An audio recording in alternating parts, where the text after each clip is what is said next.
हमारे महामंत्री आदरणीय श्री मधुकर सांवले जी, आदरणीय शिव कुमार चौबे जी, मध्य प्रदेश सामान्य वर्ग आयोग के अध्यक्ष आदरणीय रमेश चंद्र शर्मा जी, मध्य प्रदेश राज्य कर्मचारी कल्याण के काम में लगे हुए हैं, आदरणीय वेद जी, योग आयोग के अध्यक्ष प्रहलाद भारती जी, उपाध्यक्ष पाठ्य पुस्तक निगम बहन रश्मि अरुण समी जी, संजीव जी, अनुभा जी, सत्येंद्र जी, हमारे सभी अतिथि शिक्षक संगठनों से भाई मनोज जी, भाई तूफान जी, भाई सुनील जी, संतोष जी, के पवार जी, ब्रजेश जी, अरुणगिरी जी और मेरे प्रिय अतिथि शिक्षक बहनों, भाइयों, बेटे बेटियों,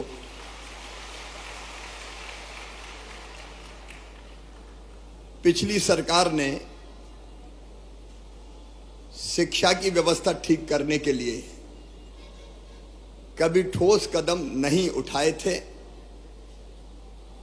और एक अधकचरी व्यवस्था हो गई थी। गुरुजी, शिक्षाकर्मी, बाद में अतिथि शिक्षक, और इनकी जिंदगी अगर देखें तो ऐसे अनिश्चितता के भंवर में फंस गई थी कि करें तो क्या करें इतने साल पढ़ाने के बाद। मैं एक आपके योगदान को मैं कभी भुला नहीं सकता।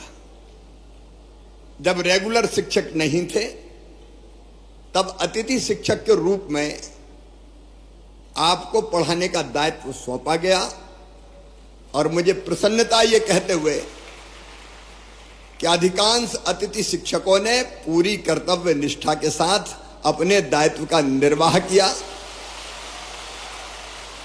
अपने दायित्व को निभाया।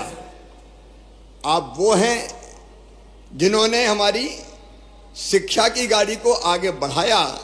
बच्चों को आप लगातार गांव-गांव में पढ़ाते रहे। मैं आपको इसके लिए हृदय से धन्यवाद देता हूं। आज मैं शिक्षा पे कोई भाषण देने नहीं आया, क्योंकि वो समय समय पे हमारी चर्चा होती रहती है।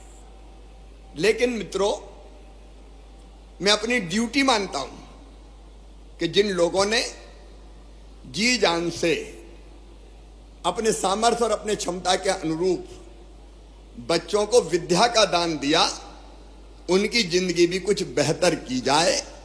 अनिश्चितता के भंवर में वो लगातार लटके ना रहें। और इसलिए अभी अलग अलग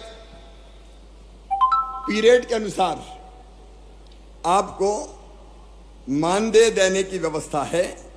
अब ये पीरियड के हिसाब से नहीं होगी, अब महीने के हिसाब से मानदेय की व्यवस्था होगी। और मानदेय भी जो हम तय कर रहे हैं, वर्तमान जो होता है, अतिथि शिक्षक वर्ग 1 9,000, इसके स्थान पे 18,000 रुपया दिया जाएगा। अतिथि शिक्षक वर्ग 2 7,000, उसकी जगह 14,000, और 3 को 5,000 की बजाय 10,000 रुपया ये मानदेय किया जाएगा। और अभी शायद हर महीने करते हैं अनुबंध, क्या करते हैं साल का, तो अब बीच में कोई भी गैप नहीं होगा। एक बार अनुबंध हो गया तो पूरे साल चलेगा, क्योंकि कुछ समय पढ़ाए वो उस समय करें क्या, आखिर उनकी भी तो जिंदगी का सवाल है। और इसलिए एक बार अनुबंध का मतलब साल भर उनकी सेवाएं चलेंगी। लेकिन इसके साथ साथ अब इस अनिश्चितता के भंवर से निकालने की भी एक परमानेंट कोई योजना बनानी पड़ेगी। और इसलिए हम एक शिक्षकों की भर्ती में अभी तक अतिथि शिक्षकों को केवल 25% का आरक्षण था, अब 50% बढ़ा के किया जाएगा। क्योंकि जो पढ़ा रहे हैं, जो अनुभवी है, वर्षों का व्यवहारिक ज्ञान जिनको है, अगर वो भर्ती होंगे तो मैं समझता हूं कि वो बेहतर ढंग से बच्चों को पढ़ा सकेंगे। बेहतर ढंग से बच्चों को पढ़ा सकेंगे। और यह व्यवस्था अगली भर्ती से ही जैसे होती है तत्काल हम लागू करने का काम करेंगे और अतिथि शिक्षकों को उच्च शिक्षा विभाग के अनुसार प्रतिवर्ष 4 और अधिकतम 20 अंक बोनस के रूप में ये प्रदान किए जाएंगे ताकि अधिकतम उनका चयन हो सके, उनका सिलेक्शन हो सके। आप पढ़ाने का काम कर रहे हैं लेकिन पूरे मान और सम्मान के साथ पढ़ाएं। एक मैं ये भी तय कर दूंगा कि जैसे नियमित पढ़ाने वालों को वेतन मिलता है, अब चूंकि वेतन तय हो गया है, मानदेय तय हो गया है, इसलिए निश्चित महीने की 1 तारीख 1 या 2 3 4 जो भी होती है उसमें सबको मानदेय मिल जाए, भटकना ना पड़े, परेशान ना होना पड़े, ताकि इनके घर की गाड़ी भी चल सके, परिवार को भी ये ढंग से देखने का काम कर सके। और एक मैं गुरुजियों की तरह एक योजना बनाऊंगा कि जिसमें पात्रता परीक्षा लेके भी हम अतिथि शिक्षकों को नियमित करने की दिशा में आगे बढ़ सकें। जब गुरुजी के लिए किया है तो उनके लिए भी हम सोच सकते हैं। केवल जो आरटीए के अंतर, आपको पता है शिक्षा का जो कानून है आरटीई, उसके अंतर्गत डीएड बीएड वाली जो बाध्यताएं हैं वो हम रिलैक्स नहीं कर सकते क्योंकि वो केंद्रीय कानून है। लेकिन उसको छोड़ के मेरी इच्छा है कि तुम सब नियमित हो जाओ, ढंग से पढ़ाओ, बच्चों को भी ठीक से पढ़ाओ और बच्चों के साथ साथ अपने परिवार का भी आप ध्यान रख पाए। आपने इतने दिन में जहां गया बहुत अनुशासित तरीके से अपनी बात रखने का काम किया। मैं जहां जाता था मेरे अतिथि शिक्षक मित्र मिलते थे और बड़े अनुशासित ढंग से अपनी बात करते थे। मेरी आपसे इतनी अपील है कि मैं आपकी चिंता करूंगा, भारतीय जनता पार्टी की सरकार आपकी पूरी चिंता करेगी। आपकी जिंदगी अनिश्चित हम नहीं रहने देंगे, निश्चितता लाकर ही रहेंगे। कई कदम मैंने आपको बता दिए, लेकिन आपसे भी मेरा आग्रह है कि शिक्षक का मतलब सामान्य सेवा नहीं है, यह है बच्चों का भविष्य बनाने का काम। आज जो बच्चे पढ़ेंगे वो ही मध्य प्रदेश बनाएंगे, वो ही अपने देश को बनाएंगे। तो मेरी अपील है कि बेहतर से बेहतर पढ़ाई, बेहतर से बेहतर शिक्षा, और उसके लिए अगर हम अपने आप हमको ट्रेनिंग प्राप्त करनी हो, हमको कई चीजें सीखनी हो, तो आप उसकी भी भरसक कोशिश करना कि आप अपने आप को कैसे और ज्यादा सक्षम बना सकते हैं। शिक्षकों का भाषण नहीं बोलता, शिक्षकों का आचरण बोलता है, प्रभावित वही करता है। और इसलिए आपका आचरण बोले। आपको देखे देखो मैं आज जो कुछ हूं, मैंने अनेकों बार कहा है, मैं आज फिर कह रहा हूं कि मैं जो कुछ हूं आज, उसमें सबसे बड़ा योगदान है तो मेरे माता पिता के बाद मेरे गुरु, मेरे शिक्षक श्री रतन चंद जैन जी का है। मैं उनको बारंबार प्रणाम करता हूं।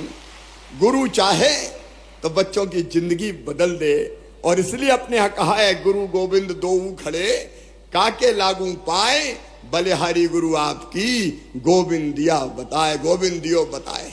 शिक्षा वो है जो मनुष्य को मनुष्य बना सके, शिक्षा वो है जो मुक्ति दिला सके। सा विद्या या विमुक्तये, शंकराचार्य जी महाराज ने कहा था। इस लोक में भी और परलोक में भी मेरे प्रिय भांजे और भांजी हो, मैं यही आग्रह आपसे। देखिए मैं सरकार नहीं चलाता, मैं परिवार चलाता हूं, परिवार चलाता हूं। शायद ये पहली बार है जब मैंने मध्य प्रदेश के जितने हमारे साथी हैं कर्मचारी, उनकी ऐसी पंचायत बनाई। कोई की हिम्मत है कि पंचायत बुला ले, ये मामई की हिम्मत है कि पंचायत बुलाता है और चर्चा करके समस्याओं का समाधान। क्योंकि आप भी हमारे हो, मेरे परिवार के अभिन्न अंग हो, तो आपका सुख और दुख भी तो मेरा है। आपका एक कमिटमेंट मुझे चाहिए कि पढ़ाने में हम कोई कसर नहीं छोड़ेंगे। बोलो सब तैयार हो तो बोलो भारत माता की। एक कमिटमेंट आपका कि पढ़ाने में आप कोई कसर नहीं छोड़ेंगे, और दूसरा कमिटमेंट मेरा कि मैं आपकी जिंदगी में अनिश्चितता नहीं रहने दूंगा, निश्चितता लाकर ही चैन की सांस लूंगा। और उसकी कई चीजें मैंने आपके सामने रखी है, वो नीति बना के आपके भविष्य को भी सुरक्षित रखेंगे, क्योंकि आपके भी तो बच्चे हैं, आपके भी तो बेटा, कई की तो शादी हो गई और कई बार पहले शादी हो गई, कितने सालों से पढ़ा रहे हैं। मैं समझता हूं कि 15-15, 20-20 साल से पढ़ाने वाले भी शिक्षक हैं कि नहीं, अतिथि शिक्षक वो भी हैं। तो ये कहां जाएंगे, इनको कहां रास्ते में छोड़ेंगे? क्या इनको जीने का हक नहीं है? क्या इनको मुस्कुराने का अधिकार नहीं है? और इसलिए आज मैं भरे भाव से कह रहा हूं कि आपकी चिंता मैं करूंगा, जिंदगी में निश्चितता लाएंगे।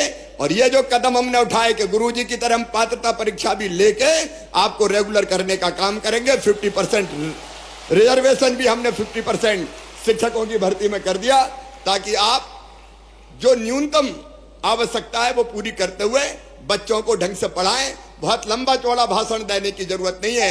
मेरे साथ आप एक बार खड़े होके ये संकल्प लेंगे कि मामा जी, शिक्षा के मामले में, बच्चों को ढंग से पढ़ाने के मामले में और हर संभव सहयोग करने के मामले में हम पीछे नहीं रहेंगे। बोलो सब तैयार हो? तो मेरे साथ बोलिए, भारत माता की, भारत माता की, भारत माता की, सरस्वती मैया की। जाओ मेरे प्रिय साथियों, अब आपका भविष्य सिक्योर है, ढंग से पढ़ाओ और अपने परिवार का भी ध्यान रखो, मध्य प्रदेश को भी आगे बढ़ाओ। बहुत बहुत धन्यवाद।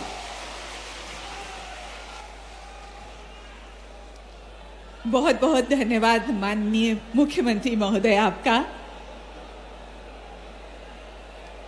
हम आभार व्यक्त करते हैं माननीय मुख्यमंत्री जी का। माननीय राज्य मंत्री स्कूल शिक्षा आपका। लेकिन अभी तक तो हर जगह मुझे मिलते थे, अब मिलोगे कि नहीं मिलोगे? तो ठीक है, फिर मिलते हैं।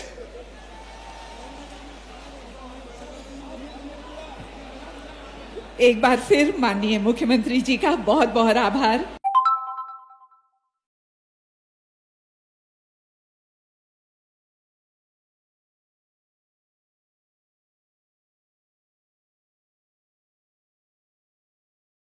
जिन्होंने आप सबसे अनुरोध है, कृपया अभी आप लोग अपने स्थान पर बैठे रहें, बस थोड़ा सा समय और आप प्लीज अपने स्थान पर बैठे रहें।